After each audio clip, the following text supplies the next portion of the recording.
future, talk radio will actually educate, inspire, and make you think. The future is now. Topics and music that affect your life from Universal Broadcasting Network. Tune in at ubnradio.com.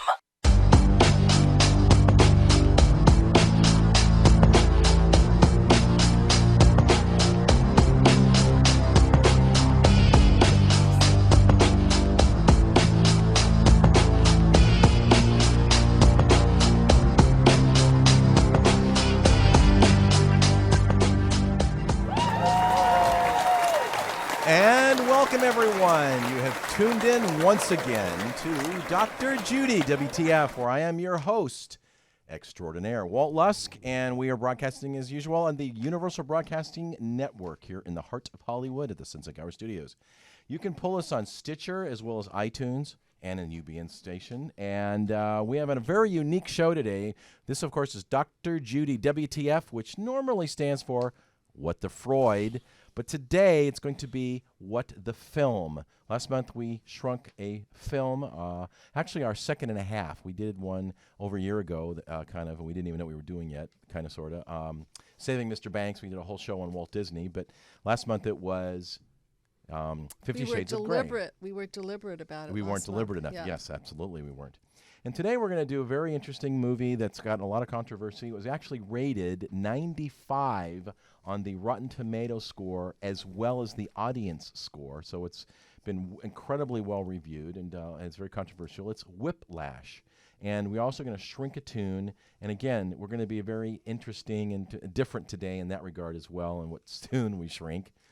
And we're just going to talk about the movie. And if you have any comments or questions regarding the film, we'd love to have you chime in, because this is a call-in show, and you can call us at area code 323-843-2826. And I thought I would start in relation to this as something that a friend of mine sent me about a month ago, and I've been saving it, and I think it would be a good intro. Only God can turn a mess into a message, a test into a testimony, a trial into a triumph, and a victim into a victory. So, that's that. Now, Whiplash actually got 3 Academy Awards and was very well received. It got an Academy Award for J.K. Simmons. I don't know if you guys watch TV, but he does the Farmers commercial. Did an amazing portrayal of a villain that didn't know he was a villain. It also got Best Editing and Best Sound Mixing. And J.K. Simmons also got a Golden Globe Award, which personally I think was well reserved. For me, this movie is one that I really didn't want to see, just because from an emotional perspective, it did look kind of tough. But Judy convinced me to see it, and I'm so glad that I did. I stuck popcorn in front of you. Lots of food. Yeah, and cheese sticks, too. That's it. The title of the film refers to many things, and we're going to talk about that in a minute. But the first is the complex jazz piece that Andrew, the drummer, learned and performed in Fletcher's band, which was, of course, the villain. A common neck injury from car accidents, from which one was depicted during the film. And the beating of a drum, similar to the cracking or lashing of a whip. And, of course, the abuse that Andrew, the drummer, suffers from Fletcher. So Whiplash has stirred up a lot of stuff. And then in Thai, it's Whippalad, WHIPPALAAD, which means be mad and be insane. So we're going to dive right in. I thought I'd start with a little bit of review of the movie for those that haven't seen it, because it was actually one of the least grossing movies of all the ones that were nominated for Best Film in the Oscars. Whiplash is a study, and this is just from one of the reviews, of the Full Metal Jacket of jazz drumming. Whiplash is a study of the misery and cruelty that's always involved in teaching a musical instrument at the highest level. It's outrageously watchable, very well acted, and slightly preposterous. I should say that later on in the show, we're going to have an amazing guest who's actually here in studio with a live mic even, is Ron Pane. He's one of the leading sound engineers and music producers here in town, and has been for decades. Is that old enough for you, Ron? Making me old. The film center is Mr. Fletcher, a terrifying jazz teacher at a top New York academy. He's also conductor of an elite student band whose composition recitals are attended by top talent scouts. He insists on the highest standards, and woe betide any student who lets him down by so much as a millimeter. He will berate and humiliate such a person like a drill sergeant in full metal jacket. And then we have our drummer, Andrew. He meets his match, or possibly his ideal pupil, from in the form of Andrew, who would be a jazz drummer played by Possession and Flair by Miles Teller. He actually did some of the drumming himself in the movie. Andrew has a closed, unresponsive expression, as if his whole being has been swallowed inward into concentration and absorption. He has an intense dedication to nurturing his own world-beating talent and status, which makes him emotionally vulnerable to attack. Is that an understatement? I think an understatement. But first of all, I want to thank you so much for being in studio today, because as a musician, you're the perfect person to ask questions like, do you lead with a carrot or do you lead with a stick? And we're going to get right into that. Okay. And in this case, it's, the stick. It's the drumstick. Yes, there's And, also so a little bit of a play on words, a drumstick. And we're not talking about dinner either. Right. Yeah, not dinner, not that kind. But there are a lot of metaphors here, and certainly, I now can ask you. First of all, are you a drummer? I know how to drum. I'm Okay. a guitarist, a bass Okay. player, a record producer, recording Yes. engineer. So, Yeah. Extraordinaire. yeah, I've heard some Okay. of Ron's music. It's amazing, and It truly is. I hope that the audience will soon be privy to being exposed to your music. They because will. They will. Yeah. they- Preview of very coming attractions. Yeah, and Yeah. I'd love to have a sampling of your music, but that's another conversation. Another show. maybe, Another maybe a show. minute of it at least, something like that. 60-second preview. It could be. Okay. Yeah, Okay. It could be. So, Ron, as a musician, Mhm. what is your opinion of training musicians by exacting blood from them? I mean, metaphorically, literally. Well, and yes. I believe that any training, any formal training is good. But Okay. when you do formal training, it's repetition. Repetition makes you really good. Okay. Okay. Mhm. Forced repetition is not good. All right. Okay. Because you're taking away from the creative aspect, the flow of the music. Because music is flow. Music is flow. Music goes Mhm. moment to moment to moment to moment. This instant you interrupt it, it's not music anymore. Okay. All right. So the thing is that when you do music, you want that whole flow. That's what you really, really want to teach. Okay. So the stick or the carrot. I guess it's the carrot for me. But Mhm. when I teach occasionally people, that's what I teach them. I teach them first flow. Mhm. I teach them how to absorb the sound of each note or each beat or whatever it is to make that into their being. It becomes them. This is Mhm. interesting what you're saying, because through my system, which you're Mhm. familiar The with, mind the map mind system. map system, it's about really what we ingest, what we digest, and then what we manifest. Manifest. So That's what you're correct. talking about is an ingestion. You're allowing your students to ingest the music and digest it through their uniqueness, and then manifest it in their And being.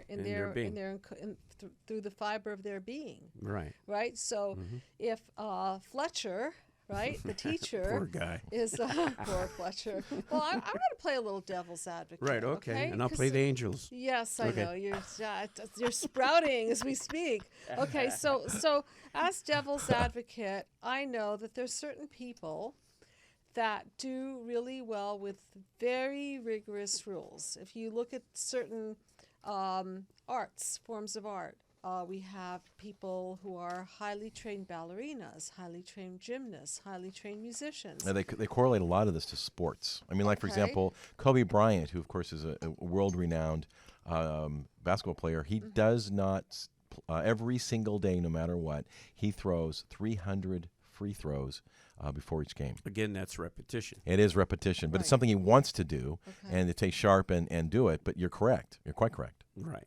So then let's take Alex and let's take Fletcher, as they kind of searched for each other and they paired with each other, and Right. I have my whole theory on why they did that. But in some sense, Alex was looking for somebody to bring out the best of the best in him. Mm-hmm. And so he was done with mediocrity. Right. And in the movie, as a matter of fact, I think Fletcher says the worst phrase he's ever heard is, Well, as he says, the direct quote here is, the worst two words in the English language are "good job," and then later he says, "I was there to push people beyond what's expected of them. I believe that's an absolute necessity." okay, so what do you think about that statement? For someone, a young student, to pair up with someone who's going to bring out the best of the best in them?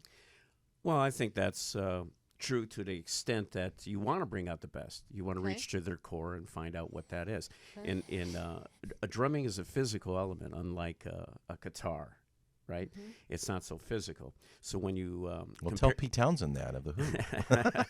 right, or his thought- Amsterdam. All right, but to compare sports to music is not a reality for me. No, I as don't- as far as comparisons, because I agree. when you're talking sports or military people, that's definitely a required sort of thing. All right. Okay. So you're going to need some of that to bring out the thing. However, I believe, just like they were portraying Buddy Rich in the movie. quite a Yes, it bit. was. And sort of the master. if you read online about Buddy Rich, he personally believed that he didn't need any training, and he never had any formal training.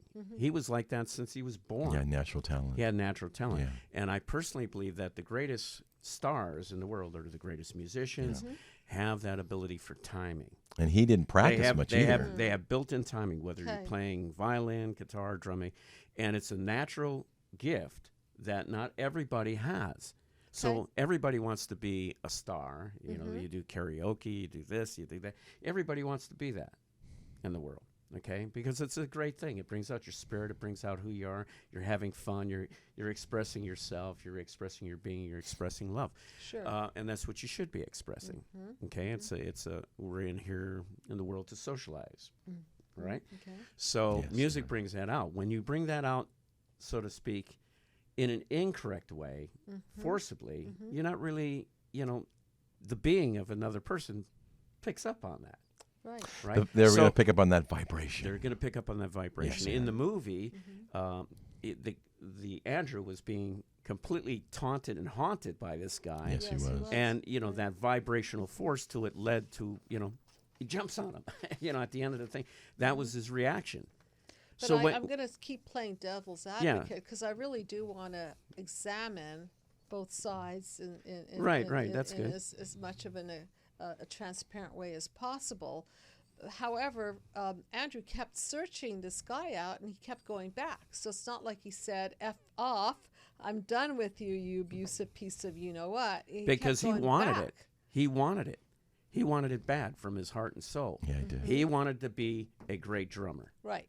period. So I'm challenging you. If the guy wanted his flow to flow, right, and this guy was, quote, interrupting his flow, Right. right? Yeah, the then line what is, was- okay. were you rushing or were you dragging? Well, on that note, if That since note. since you said that, in the movie he's going 1, 2, 3, 4, boom, go. Right, And if he isn't right on the time, Spot on. he goes bam. All right, next, Yeah. and brings in the other guy. Right, they had other humiliates him. apprentices, other drummers. Right, he does that. But really, when you think about 1, 2, 3, 4, to any drummer, okay, once he's got where the timing is, he sets that timing. But in that timing, he could play behind the beat, with the beat, and on top of the beat. Correct. And that's, not set, so to speak, and everybody plays to him. Okay, but what becomes then is cohesiveness, what I call a rub between musicians, and that's what makes great bands or great orchestras, is that rub when they start playing and feeling it, as opposed to just mechanically doing it. I was a judge on the, so to speak, the American version of the Chinese version of American Idol, right? Chinese okay? version of American Idol, right? And they, their whole thing is rigorous training from the beginning. And I Yes. told them the same thing.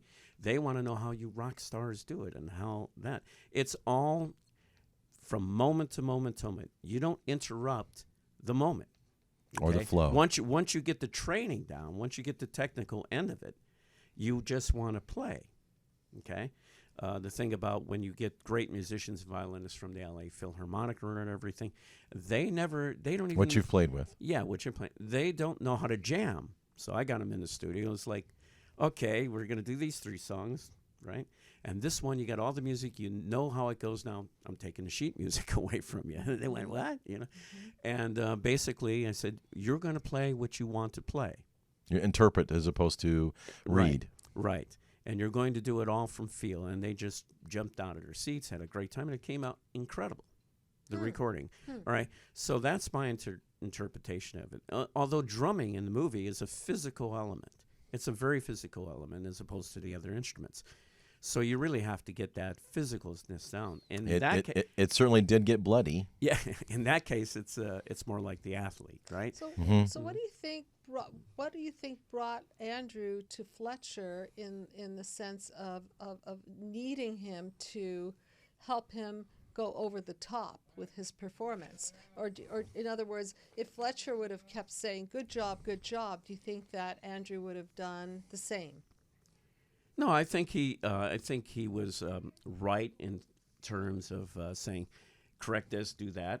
Well, I could read a line if you'd like as a little inspiration. Sure. This is Fletcher talking to Andrew in the middle of a session. If you deliberately sabotage my band, I will gut you like a pig. Oh my dear God, are you one of those single tier people? You are a worthless patsy ass who is now weeping and slobbering all over my drum set like a 9-year-old girl. Okay, so wow, I'm talking. I would say Fletcher has some childhood problems. You think? Well, Let's get him out he on did the couch actually. here. Where is he? Let's bring him in here. Let's No. bring him in here. Right. So, but I'm thinking that I talk a lot about negative core belief, and he Yes. knew a little bit about the background of Andrew, and I remember. He was set up. He was totally set up in that scene. I Totally. know this is a bit of a spoiler alert, but he comes out and he's like the doting professor, and he tell me about your family and blah blah blah. Oh, that's cool. yeah, just milking and him for I'm that milking him that information to death, and then boom. What that reminds me of in real life, and I've seen a lot of this in my life, in terms of people that a dentist, for an example, that I know, he's a good friend, and he's a great musician, but he just wouldn't go the distance to be the great musician. He wanted to be the Take the safe route. Take the safe route and income and stuff like that. He didn't want to really do it. Okay, so in the movie, that's how I look at Fletcher. He's a lost guy, frustrated musician who couldn't get where he wanted to be as one. So he's taking it out on Andrew, and the only way that he's going to get what he wants or could have had is through Andrew. And this is you're right on point. This is a very That's common, how I looked at that. Father, daughter, mother, daughter, father, son, whatever You dynamic. see it all the time. Because what they're doing is they're living their life out through their child, and he was living his life out through his student. I mean, he was very, very possessive of his band. And if you're just tuning in, today we are Dr. Judy WTF, which normally stands for What the Freud, but today it's What the Film. And we're having a discussion with an amazing musician about the movie Whiplash. So with Ron Pane, who is actually an amazing engineer and recording producer and been around for a long time. So I'm a big fan of self-reflect, self-correct, or even other people's rigorous, honest feedback upon me or anyone, because I think that's how we learn. So I want to know if I'm doing anything that's upsetting somebody or turning them off, just because I want to know. I want to know how I can make my life better. So and make their life better. And make their life better. Through that. Right? Right. Exactly. Okay. And so where's that fine line where you're getting honest, rigorous feedback, like, what did you say? Are you dragging? Are you rushing or are you dragging? Right. Okay. So I could read more, but I have a little more here. Yeah. No, I want to hear it. Oh, you want to hear it? No, wait. I just wanted to say it like this: like, are you rushing or are you dragging? Versus, are you rushing or are you dragging? Okay. So in one instance, you're being critical of the person. You're pointing your finger, like, "Hey, you. Are you rushing or are you dragging?"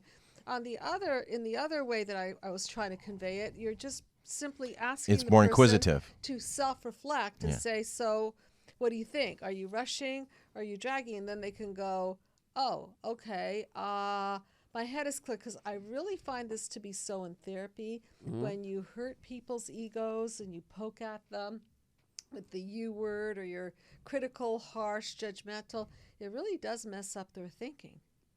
Right. Okay, so and which brings upon another point. Okay, when you bring upon worry to the person, because now they're going to start worrying. What happens when you worry?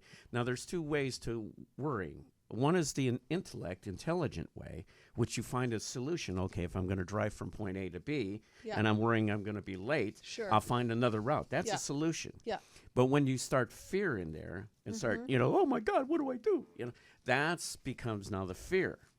Okay, and you see those elements going on between the two. But here he had a fear of mediocrity. He had a real fear of mediocrity, and Fletcher knew it, and he tapped right in, and he used the information of his past wounds of the past of his own against him. His own.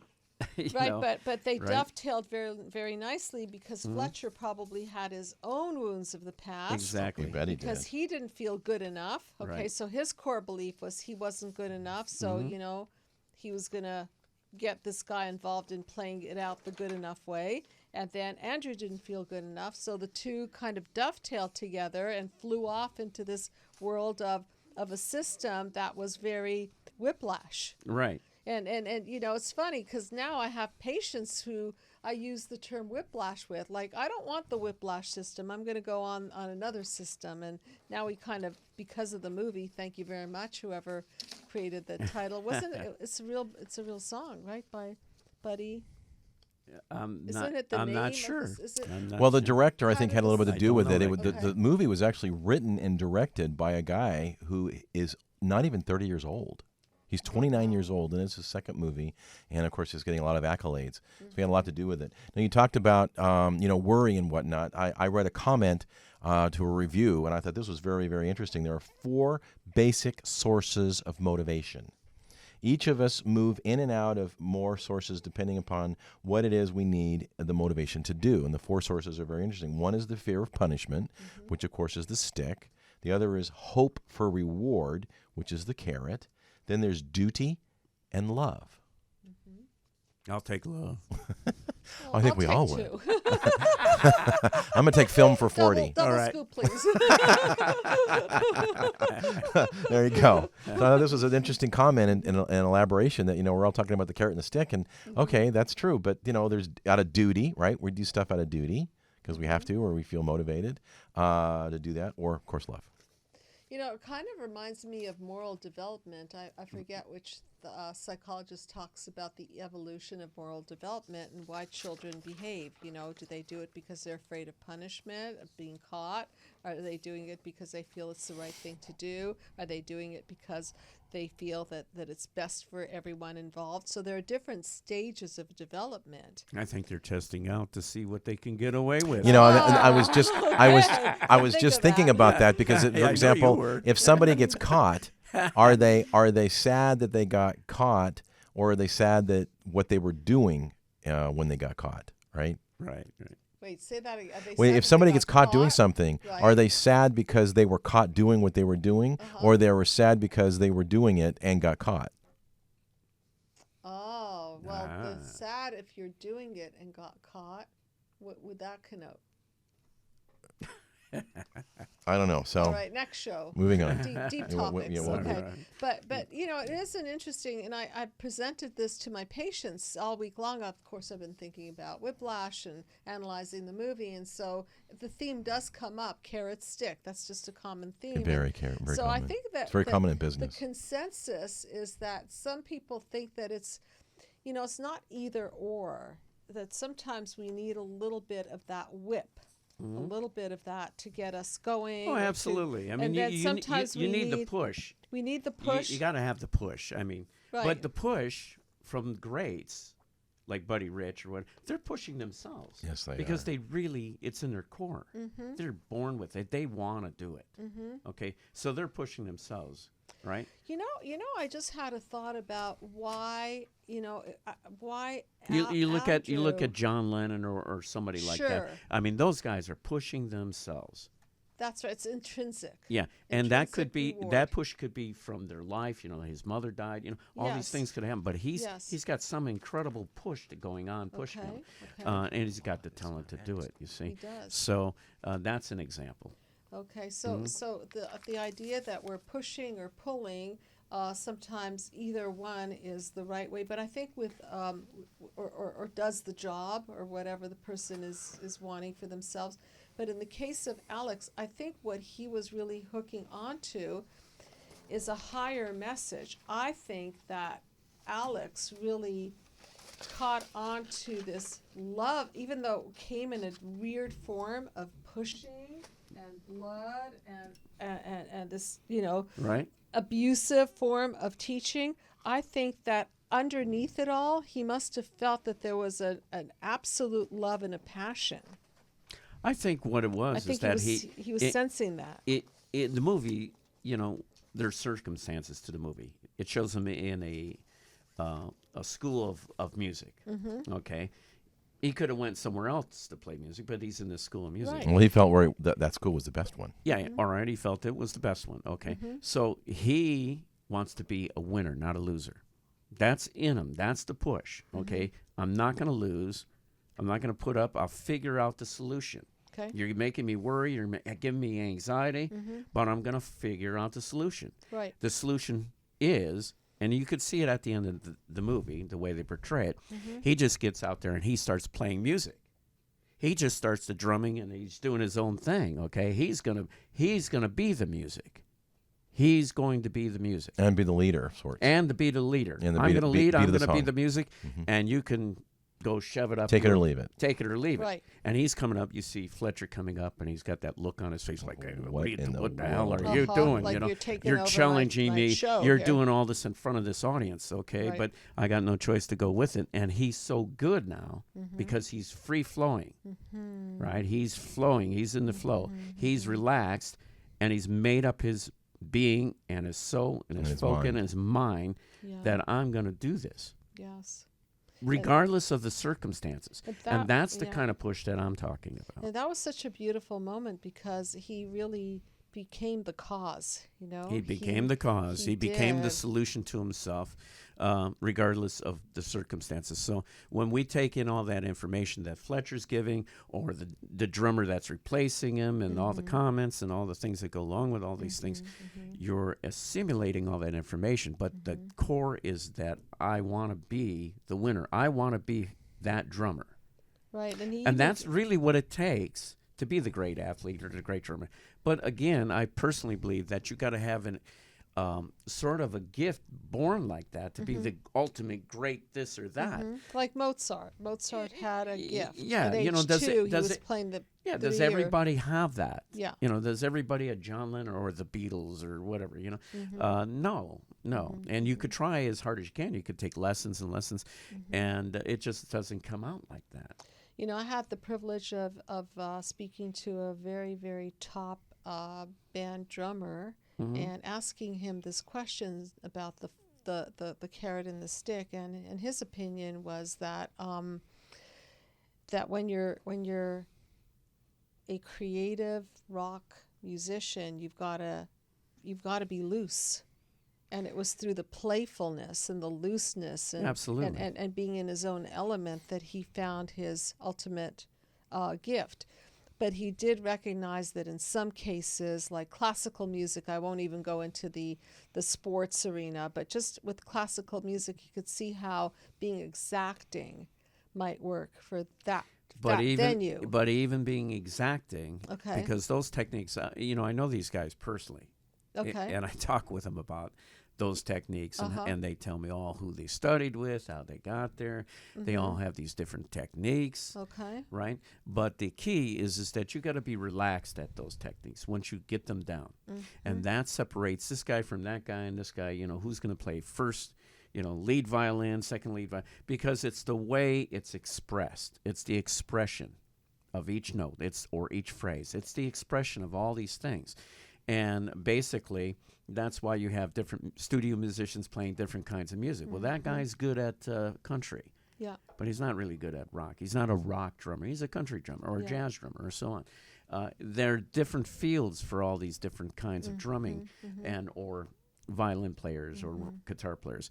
And that's what separates everything. But basically, the common denominator between all of them is the flow. Being able to be your instrument so well that you can effortlessly do it. And regardless of the method, right? Because when Right. Andrew got into his flow or his zone, At the end of the there, movie, it silenced Fletcher. He was no longer doing anything. He was just like, praise, praise, praise. He recognized genius. He recognized that this guy was flying. Right. And at that point, what's he going to say? Are you pushing? Are you what's Rushing or dragging. Are you rushing, dragging? I Right. mean, there's no sense in that because he was just in his zone. he became the music. He became the music. He yes. became the music. You know, there's interesting. You talking about the carrot and sticks here. There's an article I pulled about the 7 deadly flaws of carrots and sticks, which I Okay. thought was kind of interesting. You guys can dive in. You could have non-bread Yeah, unleavened. or none. Yeah. Eccentric motivation is most relevant when a task is routine, but when it comes to creative tasks, the typical non-routine tasks of knowing the knowledgeable worker, eccentric motivation can be decreased, not only the commitment of the task, but also the original and creative thought. So there are 7 deadly flaws. The first, it can extinguish intrinsic motivation, What can? carrot or the stick. Can They're talking about the locus of the control motivation instead as of opposed to being just being natural and innate. right. Okay. It can okay. diminish performance because if you're trying to create and you want to be perform, right? It can crush creativity, which is what Ron's Interesting. talking about, right? Okay. You never want to crush the creativity. No. Never, because that becomes the genius that you see through all the great musicians or hit songs So- recordings or whatever. So that's, I think that's the whole thing. I think what you're saying is maybe I'm concurring with you is that it's neither carrot nor stick. It's this intrinsic. It's not out there as a carrot or a stick. It's that flow. It's that connection, if you will. Yeah, It's that internal. Absolutely. You get these questions that people ask, well, how do you write a song? How does a person write a song like that? And they usually come up with the answer, well, I wrote that in 10 minutes. It came through the ethers. Yes. It's cosmic. Yes. Well, where does it come from? Yeah. You really can't teach a person how to write a song. They try that, and they go to all these classes and all these different things. I kind of started all the engineering classes in Yeah. L.A. here. I was the first guy to okay, and I would show them how to do it hands-on. And when you have hands-on for enough time, and you show them the real principle of doing it through feel and Yes. hearing, you got to Yes. be able to hear it. If you can't hear it, it's not going to do you any good. So that's what music is. You have to hear it. I had an And interesting cosmically, when you write a song, you got to be able to hear it in your mind. Okay, it is coming through the ethers, through your being. And that's the same thing. There's this interconnection, this inner flow, this whole thing. Your whole body, your whole mind, your whole spirit starts translating those things It's beautiful. into real, incredible music. Call it cosmic, call it this, call it that. And there's people out there playing negative kind of music with negative, nasty lyrics and all that kind of stuff. unfortunately. I don't really know. You call know, that, whatever. I call that nuances or whatever you I want don't to think call it's music. But the thing is that real music, what I call real music, is just that. It's from your being, it's from your heart, it's from your spirit, it's from your soul. And when you get with other people that feel that same way, and what I call the great rub between instruments, because when you find those musicians that could play together like Amazing. that, it just becomes an amazing thing. All right? I call it panel 7, interconnection. Well, yeah, paradigm shift, there you go. where you bring out the light, where you're synergizing with each other. And that's so important on a one-to-one in anything that you do on walking around, whatever you do. It is, and I had that experience once when I was a senior in high school. I had to write a iambic pentameter Shakespearean sonnet, so 12 verses, and da da da da da. And I literally wrote it on my lunch bag between the class and my car, except one line. I just couldn't quite figure it out, but it just came to me, wrote it down, and it was like, wow, that was easy. But it was just because I didn't think about it. I just let it flow. Exactly. And on the topic I was doing, and it's like, wow, this is amazing. And it Right. was a great sonnet. Because I got an A. it's just coming from you. Yeah. It's not coming from, it's like, am I reading this off a piece of paper? Or am I just saying it? Yeah. So the thing is, it's coming from you. And when it comes from you, that's your being. And that's what makes you unique. Exactly. That's what makes you unique, me unique. So And again, if you're being here, you are listening to Dr. Judy, WTF, and which is What the Freud. But today it's What the Film. We are shrinking the movie Whiplash, which, of course, was an Academy-nominated film and got 3 awards, 3 Oscars. For Best Supporting Actor for J.K. Simmons, who was an amazing villain. Didn't even know he was a villain. Best Sound Editing and... what was the third thing? A screenplay, I think. And we are in studio with, of course, Dr. Judy Rosenberg, and who's a full-time psychologist here in the Southern California area in Sherman Oaks and Beverly Hills, and on the phone and on Skype. She's everywhere. And Ron Pane, who is an amazing personal friend and music producer and musical engineer, and some of his stuff that he's put together is just, it's magic. thank you, Walt. I've It heard is. it is. It's magic. And I'm going to see if I can convince you at some point to play a little bit of your music. And It'll maybe be we'll coming. shrink one of your tunes. Won't be today. At some All right. point. No, I like Yeah, that, we'd love to actually. shrink it Yeah, today. I'd love to shrink. Oh, absolutely. Yeah. Well, that's okay by me. You can shrink it all you want. Okay. But It'll only get larger. Oh, really? You're going to challenge me, huh, Ron? It'll only get larger. Yeah, give me a big tune, Yeah. I'll shrink it down, and it'll get larger on me. But I do notice an irony in the music that Fletcher chooses, which is a piece by Buddy Well, no, Buddy Rich. Buddy Buddy Rich. Rich. Buddy Thank Rich, you. yeah. Buddy Rich. Buddy Rich. Buddy Rich. Okay, so what's interesting is that he is the ultimate stick, correct, Fletcher? Yeah. And micromanaging the whole thing. Right. Right? And Buddy Rich is this intrinsic guy that's in the flow. So the guy who's It's actually kinda wielding ironic, this, that's yeah, what I'm yeah. saying. The guy that's saying lead by stick, be precise, is actually always playing this song that's so loose. Yeah, but in the So- pictures of Buddy Rich all around Right, the and room. yeah, so that's really interesting because sometimes people don't unconsciously recognize that, that in their soul is the connection, is the flow, right? And they're Right. so scared that they're not going to tap into the flow that they micromanage the whole thing. So it's as though he's having this unconscious relationship with himself where he doubts his own flow. Well, So could- he idolizes somebody who has flow, and then he tries to bring it out in some other form, which is not as organic as what Buddy Rich had It's going for interesting him. that you brought that up. Okay. Can it be that Fletcher, in the movie, of Yeah. course, but you see this in real life, can it be that he knows he can't never be that kind of Buddy Rich, that kind That's of right. caliber of flow? That's right. So he's trying to force it to get it. And To see Andrew who is has it. him. Right. He's projecting himself onto Andrew. He's not exactly. Well, angry at Andrew. I totally as- concur with you because Right. then there was a scene where he picked on a particular, he stopped everybody in the band, and I know it's a spoiler alert, but he says, okay, who's out of tune?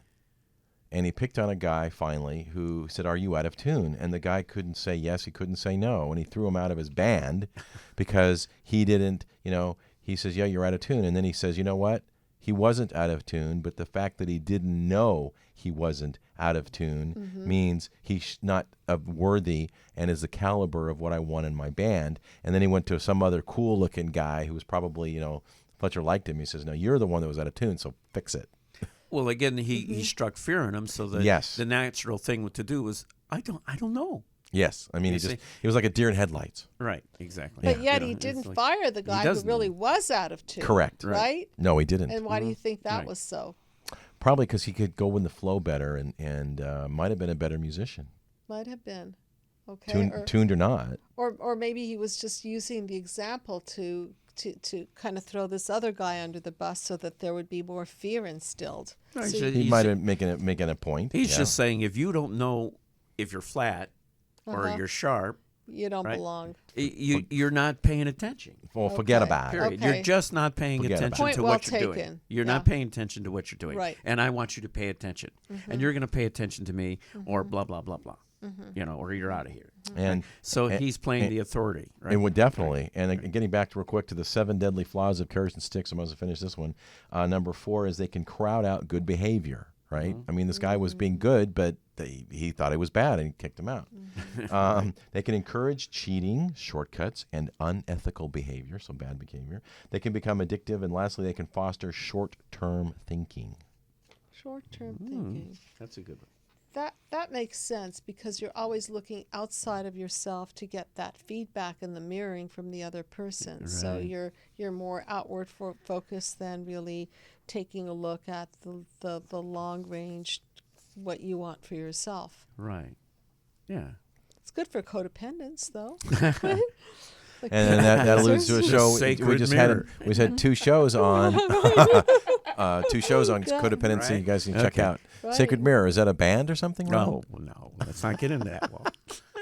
And so here, okay. Speaking of a very popular show that we keep getting, I keep getting phone calls on, is about the show on narcissism, Walking on eggshells. and borderline walking Yes. on eggshells. Okay, so poor Andrew was always walking on eggshells, right? Yes. And Yeah.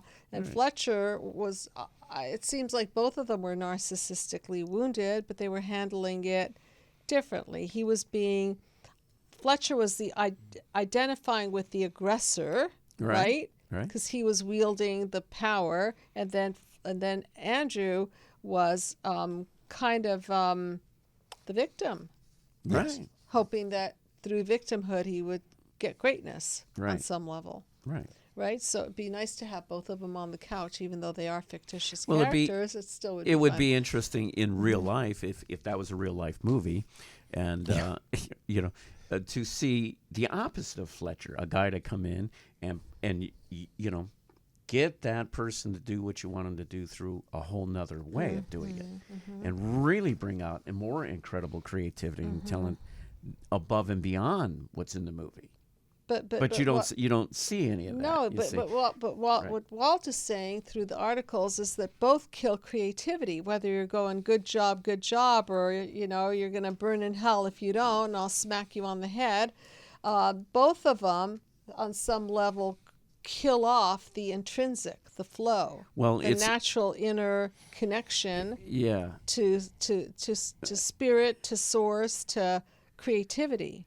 Yeah, and I think it was McCartney. He's came Paul out- McCartney. Paul McCartney, Sir Paul McCartney. Sir Paul But McCartney. it's basically I think one of his albums or something like that, or he had it on his chaos versus creativity, Okay, right? right. So when you have chaos, you're not going to have creativity. When you have hate, you're not going to have love. Okay. So music, great music, is full of creativity. You can't have chaos going on. That's how. Don't they call it cacophony? Well, you could It's- call it whatever you Right, want. when the musical instruments scrambled just- eggs or yeah, whatever you want to call that's it. better. But broken eggshells, whatever. Right. Well, didn't police call it synchronicity? Yes, but the thing is that that's the way I see it. I see it as creativity is love, and it just keeps going. And the more of it, the more creative you can get. Okay, the more unlimitedness you have. Okay, I studied with Ravi Shankar and learned a whole bunch of Boy, you've been around. cosmic things about Okay. things I that love Ravi Shankar. things that I was hearing before I met him in my being, in my mind. And I would hear these things, cosmic orchestras and all this, and then when I met him, it all like came together, and like, wow, this is growing and growing, because it was all out of that wantingness of love and creativity and magic and music that these things get built on. That's your foundation. It's not based on fear and worry and the world going around and around and all the troubles in the world. Okay, you could write about troubles, right? Right. Or you could write about magical things. It's your choice to do any of those things. The bottom line is that when you're playing music, it's still got to have the flow. Well, a lot of what you're talking about is very much aligned with what I think creativity is, which is coming from source energy, and it's Of a course. pathway to healing. Yes. Some people use meditation or prayer, or I think creativity is a pathway to healing. Path of least resistance. Yeah. right? Path to. We always take the path When, of least when- resistance. when you're Least in a resistance. recording studio, you have what you call the source, okay, which is basically, okay, if you're recording an amplifier and the guy's playing a guitar, the source is first the guitar, what's coming through the pickups, to the amplifier, so you're miking the amplifier, and that's basically your source. Now, how you color it and what you do with it from that point is whatever it is. But the magic lies right at the beginning from the source. Absolutely. What a beautiful metaphor for the psycho-spiritual model, which Right. for those of you who have been listening to my 9-panel mind map Series that we did last year. series, at the heart of it, it's psycho-spiritual in nature, in the sense that we're tapping into source, whether you call that source God or higher power or whatever it is that It's you coming call that through you. source. It's the You're source. the and channel. then you're the channel, Yeah, and then that's you correct. amplify. Right, that's great. It's coming through you. Through yeah. if you're a guitar player, it's coming through the guitar. Yes. If it's electric guitar, it's going to the amplifier and Yep. coming out the speakers. You're Yep. microphoning, Perfect- and that's basically perfect your metaphor. That's basically your source, and that's the magic, Right. right? So if you capture the moment, just like a snapshot. When you record it, just like a picture. Sometimes when you take pictures, you see the being. You know what I'm saying? If it's just right. And it's those special elements of photography that just captures that moment. And that's what it is in recording too. And so when you capture that magic, that's when it becomes a magic. You got to know really how to do that. Well, I think when we were sitting in your car and I was listening to your tape, and I said to you, what's amazing about your music is that it hits me in the solar plexus. Yeah.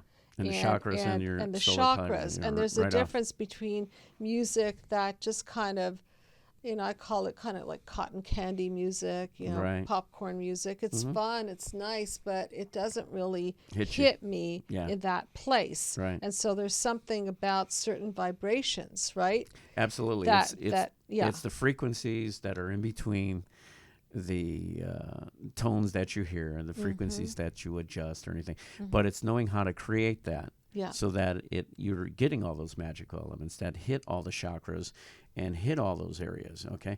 So that, that's the same reaction I get from anybody that hears it. It's Yeah. like that's the first thing they say. Yeah. So there's something going on there, you see. And when you know how to do that, that's what creates magic in music, okay?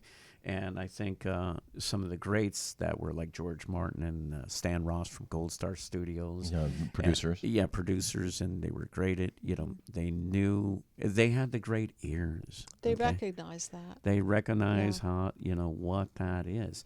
And that's very important. So again, they had a gift, a special gift. Okay? I'm just curious to know what music takes you there. What music that we hear today on the radio or that you've heard, or what artists you feel Today's music? today's music, or Or yesterday's music? it doesn't matter. Maybe start with yesterday's to today's music. What just generates that for you? For me? Well, to me, it's always, when I was younger, I would listen to 78s, and I would hear big band stuff, and I would hear Liberace playing piano, or, all those and, I just listened to it over and over. So I was like, whoa, this is kind of cool stuff. Right. And then, of course, there was the Little Richard and Jerry Lee Lewis and all these characters. Right. And I just kind of picked up on what are they doing, the magic of it. Right. Yeah. I was like, oh, yeah, that's kind of cool. I feel the magic of what they're doing.